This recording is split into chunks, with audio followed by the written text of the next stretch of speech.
Don't you love driving down Jackson Avenue and being engulfed by a crater? Yeah, me neither. This is an example of poor infrastructure. Infrastructure is defined as the basic physical and organizational structures and facilities needed for the operation of a society or enterprise. Poor infrastructure is a tremendous global issue in developing nations, but today we're focusing specifically on the great state of Ohio. American Society of Civil Engineers scored America, as a nation, a D+, with Ohio scoring only a little higher with a C-. But you may now want to shout, hooray, we're slightly less mediocre. There are still serious problems with Ohio's infrastructure.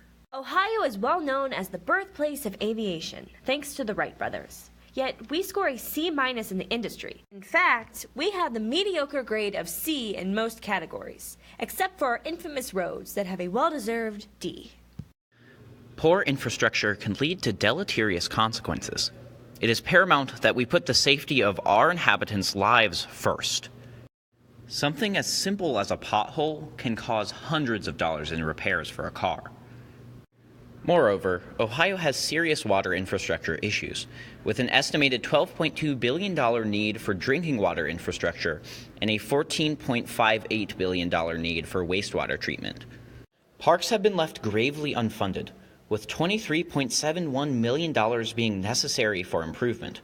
Without parks, we lose thousands of jobs and the beautiful places meant for our children to play and enjoy nature. If our infrastructure continues to worsen at this rate, our government will not be able to sustain funding. The nation's infrastructure report card of 2017 estimates that with these continuing trends, the funding gap for improved roads will be $1.1 trillion, wastewater infrastructure at $105 billion, and public parks at $102.3 billion, all by the year 2025.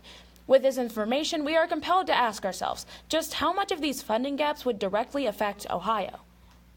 And still, bad infrastructure runs deeper than the federal funding gap. Ohio is a state known for its rural and agricultural areas. I mean, you can't help but be baffled by the amount of farms you see when driving down an Ohio highway. Farmland in Ohio amounts to about 14 million acres of land, which is around half of Ohio's total land in acres. 15% of rural roads are in poor condition in America, while 39% are in mediocre condition. And population decline means rural communities can't pay to fix these roads. The agricultural sector is reliant on the transport of crops, so it's no surprise that there is a 9.8% poverty rate in Ohio's rural areas. Still, some feel that the cost to repair our infrastructure outweighs the innumerable benefits that a strong infrastructure would reap. The general assumptions that taxes would be raised too high and that the effort to make outstanding changes to infrastructure would take too long are usually enough to make people turn a blind eye to the egregious infrastructure Ohio has. Ohio is taking some legislative action. House Bill 378 proposes a $50 million grant to rural communities throughout Ohio to provide broadband internet access.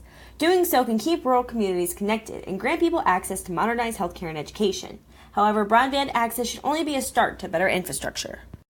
If basic infrastructure like roads are in shambles, other infrastructure investment is purposeless. One route the federal government and Ohio's government can take is the use of P3s, or public-private partnerships. Essentially, public funds assist a private organization in improving infrastructure. Such projects have been successful in other states for improving highway sewage systems and broadband access. This type of investment is beneficial for all involved. Private institutions are paid well to improve the infrastructure and thus the economy of states, allowing legislators to keep their constituents satisfied. Ultimately, Ohio infrastructure sucks, but luckily there are ways for us to improve it.